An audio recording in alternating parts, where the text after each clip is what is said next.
শোনো, একটা পুরুষ মানুষ যখন একা থাকতে শুরু করে, যখন সে অভিযোগ করে না, যখন তার সঙ্গে যা হয়ে যাচ্ছে, যে এই আচরণই ঘর থেকে পাচ্ছে সেটা নিয়ে কারোর সঙ্গে মুখ খোলে না, যখন তার ক্ষুধা পায় কিন্তু খাবার চায় না, যখন তার মন খারাপ হয় কিন্তু বলে না কারো কাছে, যখন তার জ্বর হয় আর আশাও করে না যে তার কপালে হাত দিয়ে কেউ দেখুক, সে কিন্তু পৃথিবীর সবচেয়ে ডেঞ্জারাস মানুষ, জানো তো?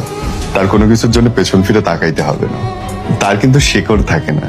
সে যে কোনো কিছু করে ফেলতে পারে, যে কোনো জায়গায় যেতে পারে, যে কারোর সাথে মিশতে পারে, যে কোনো কিছু জয় করতে পারে, যে কোনো কিছু ধ্বংস করতে পারে।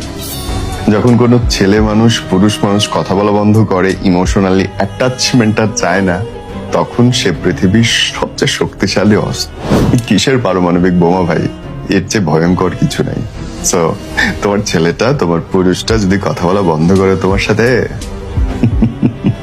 be aware of it. He is a machine gun. He will kill and destroy everything.